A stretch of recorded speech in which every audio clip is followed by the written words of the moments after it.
Welcome friends, the solution में आपका स्वागत है। चलिए, लास्ट टाइम हम लोग परसेंटेज के ही क्वेश्चन कर रहे थे, तो आइए उसी क्रम में आगे बढ़ते हैं और पढ़ाई स्टार्ट कर दीजिए। एग्ज़ाम्स देख रहे हैं आप, सीजीएल मेंस का आंसर की आ चुका है, सीएचएसएल का भी आंसर की आ चुका है। तो बहुत तेज़ी इस समय एग्ज़ाम हो रहा है, जल्दी और उसके रिजल्ट्स भी जल्दी आ रहे हैं। तो एनटीपीसी का भी एग्ज़ाम बहुत जल्दी होगा और रिजल्ट भी जल्दी ही आ जाएगा। आप लोग तैयारी कंप्लीट रखिए और पढ़ाई से प्यार कीजिए, किताबों से लगाव रखिए। जो है एक बार किताबें तो ऐसा है, इनसे प्यार करेंगे आप तो धोखा भी नहीं मिलेगा आपको। यहाँ तो आउटपुट आना ही आना है, सक्सेस मिलेगी आपको, वैल्यू मिलेगा, सब कुछ मिलेगा। तो एक शेर है ना कि मैं मर्जी जहाँ भी रहूँ, मैं प्यार तुम्ही से करता हूँ, तुम चाहे जिसकी हो जाना, मैं आज भी तुम पे मरता हूँ। तो अब मुझे ही देख लीजिए, मैं जॉब भी करता हूँ, उसके बाद भी मुझे शौक़ है पढ़ाने का और पढ़ने का भी, तो इसलिए पढ़ाता हूँ और पढ़ता भी हूँ। तो आप लोग भी जो है लगातार पढ़िए। एक बार तैयारी आप लोगों की कंप्लीट हो जाएगी तो फिर किसी भी एग्ज़ाम, चाहे रेलवे का दीजिए, चाहे एसएससी का वनडे एग्ज़ाम देंगे आप तो आपको बहुत कम मेहनत करके ही रिजल्ट बढ़िया आ जाएगा आपका। तो चलिए शुरू करते हैं। क्वेश्चन आपके स्क्रीन पर लिखा हुआ आएगा। मैं टेक्नोलॉजी का प्रयोग मैं भी थोड़ा सीख रहा हूँ अभी। चलिए, एक वस्तु, क्वेश्चन है, लिखा है आपको आपके स्क्रीन पे, मैं पढ़ लेता हूँ, मुझे नहीं दिखेगा, स्क्रीन पे आप लोगों को दिखेगा। चलिए, एक वस्तु के मूल्य में हर वर्ष उसके मूल्य के 10% की दर से ह्रास होता है। ह्रास मतलब कमी होता है। यदि वस्तु का वर्तमान मूल्य 729 रुपये है तो 3 वर्ष पूर्व उसका मूल्य था। अब चलिए, ऐसे प्रश्नों में क्या करेंगे आप, कोई फार्मूला नहीं, कुछ भी नहीं। मान लीजिए, माना 3 वर्ष पहले मूल्य 3 वर्ष पहले मूल्य x रुपये मूल्य था। 3 वर्ष पहले मूल्य x रुपये था। तो जो कमी या वृद्धि होगी इसी x में ही होगी। क्लियर है, x में ही होगी। अब क्या करें, ध्यान से पढ़िएगा। हर वर्ष उसके मूल्य में 10% की कमी हो रही है, तो 10% की कमी हो रही है और 3 वर्ष बाद वर्तमान मूल्य कितना बता रहा है, 729 रुपये दिया है। तो इसका मतलब जो कमी होगी इसी में होगी, 3 वर्ष पहले के मूल्य में।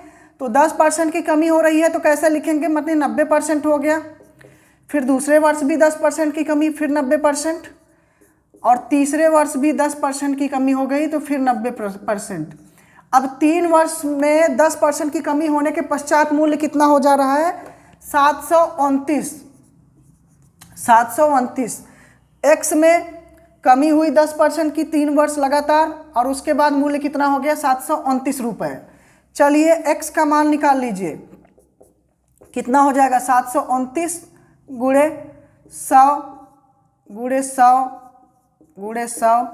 बटे 90 गुणे 90। 3 जीरो से 3 जीरो काट दीजिए, 1 2 3 9 9 81 9 729 होता है। तो 729 से 729 कट गया, बचा कितना, 1000। इसका मतलब है कि 3 वर्ष पहले उसका मूल्य क्या रहा होगा, 1000। 3 वर्ष पहले उसका मूल्य 1000 रहा होगा। इसमें आपको कोई फार्मूला नहीं लगाना है, बेसिक से सोचना है क्या कि माइक ऑन, ठीक। 10% की कमी हो रही है, वर्तमान मूल्य, कमी के पश्चात वर्तमान मूल्य 729 हो गया है। इसका मतलब है कि 3 वर्ष पहले जो मूल्य रहा होगा उसी में तो कमी हुई होगी, 10% कमी के बाद ये मूल्य है। दूसरी बात, मैंने ये भी बताया था रेशियो मेथड से कि जब कमी हो रही है तो अभी का पिछला जो मूल्य रहा होगा इसका मतलब ज़्यादा रहा होगा। तो ज़्यादा वैल्यू लाने के लिए हमें बड़े वाले रेशियो से मल्टीप्लाई करना था, तो आप सीधा 729 में मल्टीप्लाई कर देते 100/90 से। और ये प्रक्रिया 3 साल लगातार हो रही है, तो 3 बार 100/90 और एक ही लाइन में आपके प्रश्न का आंसर आ जाता, कितना, 1000। सॉल्व करने पे एक ही लाइन में आंसर आ जाता आपका। चलिए, स्क्रीनशॉट लीजिए इसका और अगले क्वेश्चन की तरफ बढ़ते हैं। चलिए,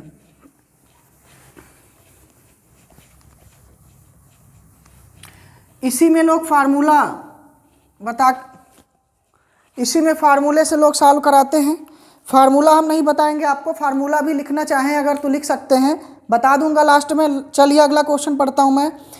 किसी मशीन के मूल्य में प्रतिवर्ष 5% का ह्रास होता है, मतलब कमी होती है।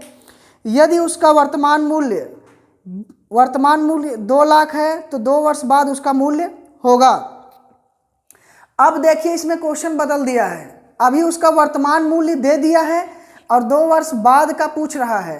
क्लियर है, 2 वर्ष बाद का पूछ रहा है, तो इसका मतलब जो वर्तमान मूल्य है उसी में कमी होगी और 2 वर्ष बाद कमी होकर मूल्य हमें निकालना है। तो वर्तमान मूल्य कितना है? 2 लाख रुपए। 2 लाख रुपए वर्तमान मूल्य है।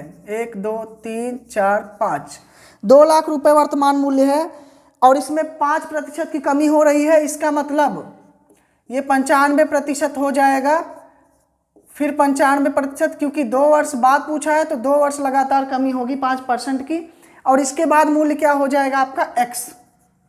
सॉल्व कर लीजिए, 4 0 से 4 0 कट जाएगा और 20 गुणे 95 का स्क्वायर। जो लोग हमारे एसएससी वाला जो क्लास चल रहा है आपका, उसको नंबर सिस्टम में अगर पढ़े होंगे तो मैंने स्क्वायर करना बताया था। किसी भी 2 डिजिट का अगर स्क्वायर करना है तो आप पीछे से उठाइए, 5 5 25 का 5 हाथ लगा 2, 9 5 45 डबल कर दीजिए, कितना 90, और 90 तो 92 का 2 हाथ लगा 9, और 9 9 81 9 90। तो ये 90 25 क्या हो गया आपका स्क्वायर हो गया 95 का, और मल्टीप्लाई कर लीजिए, 0 2 5 0 1 2 2 4 1 5 2 0 0 2 9 18। अब आपका जो है संख्या कितनी हो जाएगी? 1,80,500। क्लियर है, ये 8 लिखा है, 1,80,500।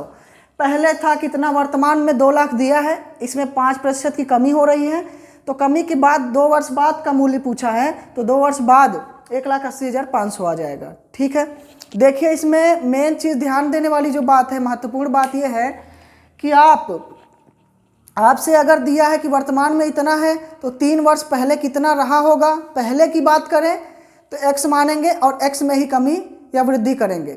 और वर्तमान दे के अगर 3 वर्ष बाद का पूछे कि 3 वर्ष बाद कितना हो जाएगा, तो जो वर्तमान दिया है उसी में कमी या वृद्धि होगी। क्लियर है, तो जो मैं बेसिक पहले ही क्लास में आपको बताया था कि कैसे वृद्धि या कमी निकालते हैं, बस वही यहाँ पे भी है। इसी पे जनसंख्या पे आधारित क्वेश्चन भी पूछता है। किसी शहर की जनसंख्या 1000 है तो उसमें 10% की कमी होती है, तो 3 वर्ष बाद कितना होगा? तो 10% की कमी हो रही है तो आप कमी दिखा दीजिए, 90% कर दीजिए उसका 3 वर्ष लगातार। चलिए एक अगला क्वेश्चन लिखते हैं आपके बोर्ड पे।